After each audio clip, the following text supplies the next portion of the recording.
the arrears to consider. So Nigerians need to see, as long as we continue to have this continuous awards, and we are very much for, equal pay or fair pay for work. So this is not to say that people should not be paid well, but we need to recognize the implication of what that means. When these awards are made, it jacks up the recurrent budget. So it is not as if the government is sitting not trying to work on this.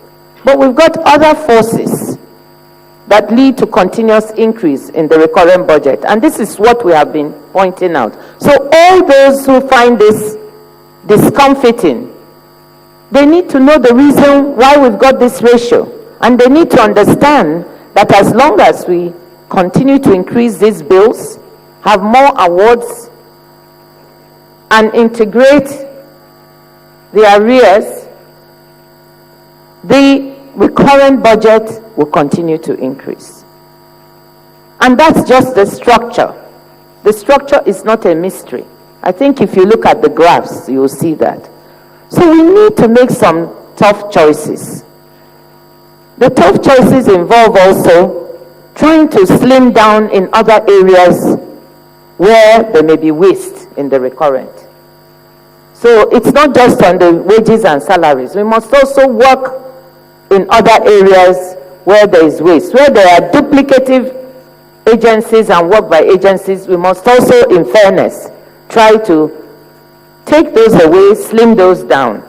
And these are some of the things that we are looking at. To strike that balance that we need in this country between recurrent and capital, some tough choices are needed.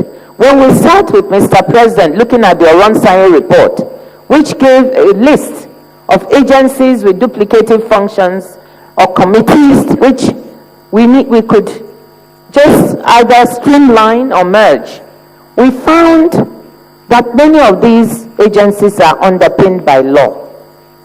So at the end of the day, we could not get up and say we merge this or we do away with it, because they have a law underpinning it.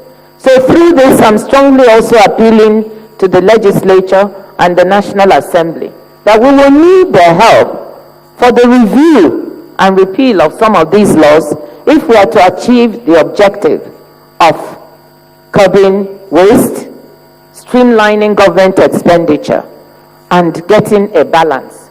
So I want to be very clear. All I want to do say to you is that we are all in this together.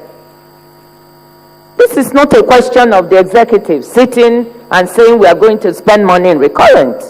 People need to recognize and realize that each time personnel costs go up because of further increases, the recurrent cost goes up. Each time we are not able to streamline agencies because of maybe legal issues, that's an impediment.